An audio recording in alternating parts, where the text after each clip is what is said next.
শীতের বিভিন্ন সবজি দিয়ে দারুণ হেলদি অ্যান্ড টেস্টি একটি টিফিন রেসিপি আজ শেয়ার করব। এটি বাচ্চাদের স্কুল টিফিনেও দিতে পারেন অথবা সন্ধ্যের টিফিনে বাড়ির সবাইকে বানিয়ে দিতে পারেন। প্রত্যেকেই এর স্বাদ খুব পছন্দ করবে আর এটি বানানো খুব সহজ। নমস্কার, আমি লক্ষ্মী, লক্ষ্মী ফুড অ্যান্ড লাইফের আরও একটি নতুন রেসিপিতে আপনাদের সকলকে স্বাগত। তাহলে চলুন রেসিপিটি শুরু করা যাক। এর জন্য আমি কিছু সবজি নিয়েছি। এখানে সবজির মধ্যে বাঁধাকপি নিয়েছি। বাঁধাকপিটা অল্প পরিমাণে লাগবে আমার, সামান্য একটু, দেখুন ঠিক এতটুকুতেই হয়ে যাবে। এছাড়া নিয়েছি এখানে 4টে আলু। 4টে আলু আমি সেদ্ধ করে নিয়েছি। আর নিয়েছি সবজির মধ্যে একটা বিটরুট। বিটরুটটাকে আমি ভালোভাবে খোসা ছাড়িয়ে ধুয়ে নিয়েছি। আর নিয়েছি একটা গাজর। গাজরটাকেও আমি খোসাটাকে ছাড়িয়ে মাথার অংশটা একটু কেটে নিয়েছি। এবারে চলুন এই সবজির মধ্যে দুটো সবজিকে আমি গ্রেট করে নিই। এর মধ্যে গাজর আর বিটরুট এই দুটো সবজিকে আমি গ্রেট করব, বাকিগুলোকে কিন্তু গ্রেট করা হবে না। তো এই দুটোকে আমি একে একে গ্রেট করে নিচ্ছি। আর আপনারা চাইলে কিন্তু এই রেসিপিটি অন্যান্য সবজি দিয়েও করতে পারেন। এর মধ্যে আরও যে কোনো ইচ্ছে মতো সবজি কিন্তু আপনারা অ্যাড করতে পারেন। দেখুন গাজর গ্রেট করে নিয়েছি, একইভাবে আমি বিটরুটটাকেও গ্রেট করে নেব। আমার কাছে এই ছোটো ছাঁচের গ্রেটার আছে, আমি এটা দিয়েই করেছি। আর চেষ্টা করবেন এরকম ছোটো ছাঁচের গ্রেটার দিয়ে গ্রেট করার, তাহলে সহজে রান্নাটা হবে। বড় হলে কিন্তু একটু অসুবিধা ঠিক নয়, একটু সময় সাপেক্ষ হয়ে যাবে যদি বড় গ্রেটার দিয়ে গ্রেট করা হয়। এবারে বাঁধাকপিটাকে কুচিয়ে নিচ্ছি। বাঁধাকপিটাকেও খুব মিহি করে ছোটো ছোটো করে কুচিয়ে নিতে হবে, যাতে তাড়াতাড়ি গলে যায়, সহজে গলে যায়। তো এরকমভাবে আমি বাঁধাকপিটাকেও দেখুন কেটে নিয়েছি।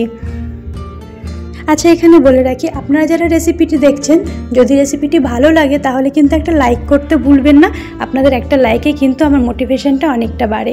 তো এবারে সবজিগুলোকে সব কেটে নেওয়া হয়ে গেছে। বাঁধাকপিটাকেও আমি গাজর আর বিটের মধ্যে দিয়ে দিলাম। আরেকটা কথা, আমি এই রেসিপিটায় কোনো রকম লঙ্কা ব্যবহার করছি না, কারণ আমার ছোট্ট মেয়ে এটি খাবে, তো ও ঝাল খেতে পারে না। আপনারা যদি চান অবশ্যই লঙ্কা এর মধ্যে কিন্তু ব্যবহার করতে পারেন ঝালের জন্য। এবারে লবণ দিয়ে দিলাম কিছুটা, দিয়ে সবজিগুলোকে একটু ভালো করে লবণ দিয়ে মাখিয়ে নেব। মাখিয়ে রেখে দেবো যাতে করে সবজিটা বেশ সফট হয়ে যায়, এর থেকে জলটা বেরিয়ে যায়। তো একটা ঢাকনা দিয়ে আমি এটাকে রেখে দিচ্ছি। লবণ দেওয়ার পর এটিকে সাইড করে রেখে দিয়ে সেই টাইমে অন্য কাজগুলো সেরে নেব। এই যে আলুগুলোকে সেদ্ধ করে রেখেছিলাম, এগুলিকে ম্যাশ করে নিচ্ছি। আলুগুলোকে সবকটাই আমি ম্যাশ করে নেব, চাইলে গ্রেটার দিয়ে গ্রেটও করে নিতে পারেন।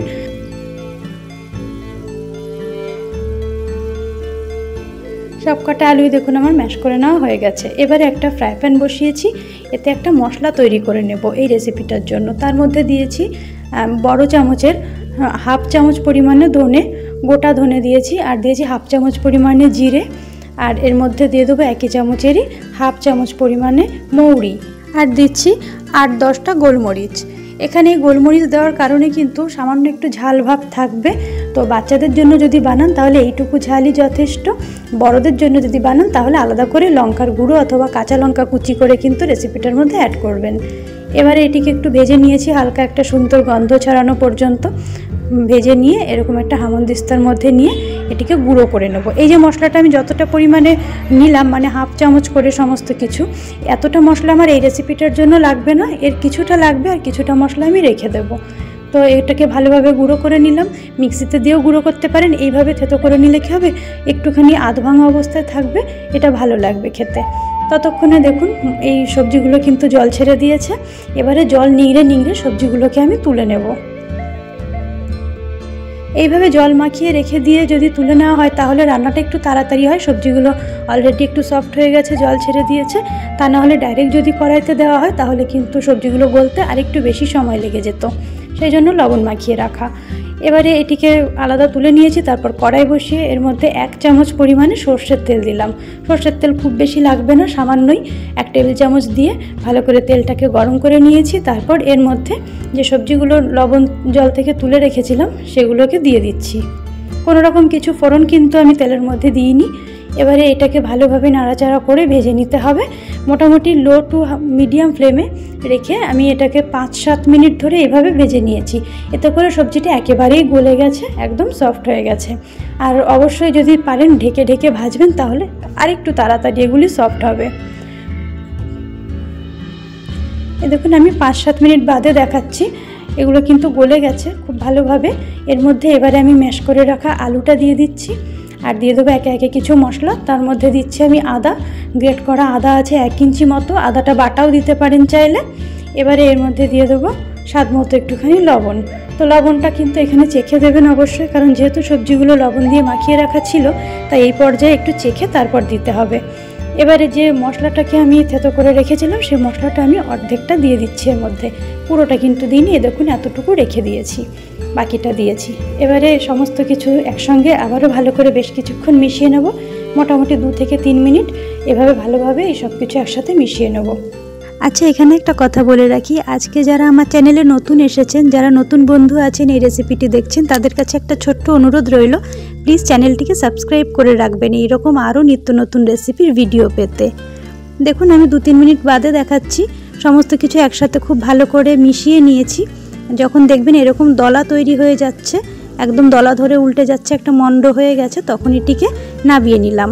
এবার নাবিয়ে নিয়ে ভালোভাবে একটু পাতিয়ে দেবো যাতে তাড়াতাড়ি ঠান্ডা হয়ে যায়, তবে খুব বেশি ঠান্ডা করার প্রয়োজন নেই, মোটামুটি হাতে সহ্য হবে এতটুকু ঠান্ডা করলেই হবে। এবারে আমি এর মধ্যে দিয়ে দেবো 1 টেবিল চামচ পরিমাণে ছাতু, ছোলার ছাতু দিয়েছি এখানে, এটা আমি বাইন্ডিংয়ের জন্য ব্যবহার করছি।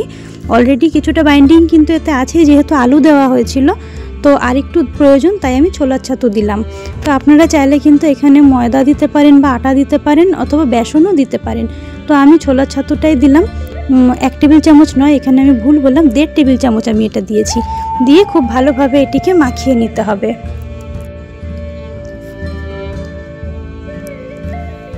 দেখুন খুব ভালোভাবে মাখিয়ে নেওয়া হয়ে গেছে। এবার এগুলিকে শেপ দিয়ে নিতে হবে। তো আমি হাতের মধ্যে সামান্য একটুখানি ঘি মাখিয়ে নিয়েছি যাতে হাতে আটকে না যায়। এবারে ছোট ছোট করে এর থেকে লেচি কেটে নিয়ে এরকমভাবে গোল করে কাবাবের শেপ দিয়ে নিচ্ছি আমি। সাইডগুলো একটু ফেটে ফেটে আসলে কিন্তু ভালোভাবে এভাবে জুড়ে দিলেই জুড়ে যাবে, কোনো অসুবিধা হবে না। এরকমভাবে শেপ দিয়ে নিয়েছি, চাইলে আরও বড়ও করতে পারেন। এবারে কিছুটা সাদা তিল নিয়েছি, এখানে তিলের মধ্যে এটাকে কোট করব। তো এখানে তিল দেওয়ার 3টে কারণ আছে। এক হচ্ছে তিল কিন্তু খুবই স্বাস্থ্যের জন্য ভালো, মানে তিলের মধ্যে প্রচুর পরিমাণে ক্যালসিয়াম রয়েছে, বাচ্চা বড় প্রত্যেকের জন্যই তিল খুব ভালো। আর দ্বিতীয় কথা হচ্ছে তিল দিলে এটা যখন টোস্ট হবে সেই সময় তিলের একটা খুব সুন্দর গন্ধ বেরোবে, ফ্লেভারটা সুন্দর হবে। আর 3 নম্বর হচ্ছে তিলটা দেওয়ার কারণে এটা কিন্তু খুব ক্রিস্পি হবে ওপর থেকে, তিলটা টোস্ট হওয়ার পর এটা খুবই ক্রিস্পি খেতে হবে। তো এইভাবে তৈরি করে নিয়েছি। একই রকমভাবে আমি আরও একটা আপনাদেরকে তৈরি করে দেখাচ্ছি আপনাদের বোঝার সুবিধার্থে। আর হ্যাঁ, এখানে বলে রাখি, আপনারা কিন্তু চাইলে আপনাদের পছন্দ মতো যে কোনো শেপ দিতে পারেন, এইরকম গোল শেপই করতে হবে এমন কোনো কথা নেই। তো আমি আবারও একটা বানিয়ে দেখাচ্ছি।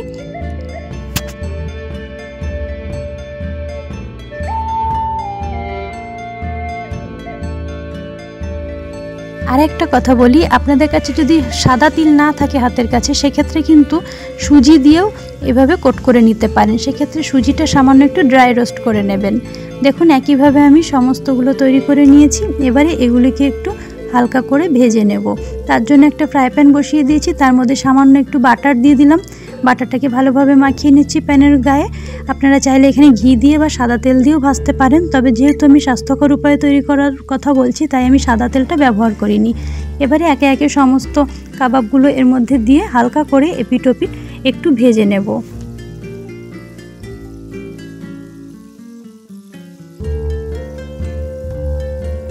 দেখুন যখন একটা সাইড এরকম হয়ে যাবে, হালকা কালার ধরে আসবে, দেখুন তিলগুলো কি সুন্দর টোস্ট হয়ে গেছে, সামান্য একটু কালার এসেছে। তবে তিলগুলো একেবারে পুড়িয়ে ফেলা যাবে না, বেশি কিন্তু টোস্ট করা যাবে না, হালকা করে ভেজে নিতে হবে। আর গ্যাসের ফ্লেম অবশ্যই মিডিয়ামে রাখবেন। এভাবে এপিট ওপিট হালকা কালার ধরিয়ে আমি সবগুলো ভেজে নিয়েছি। এবারে এগুলিকে নাবিয়ে সার্ভ করে দেখাচ্ছি, চলুন।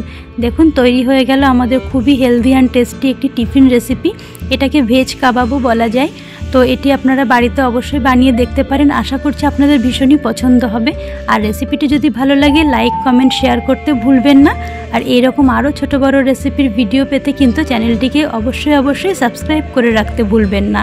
তো সম্পূর্ণ রেসিপিটি দেখার জন্য অসংখ্য ধন্যবাদ।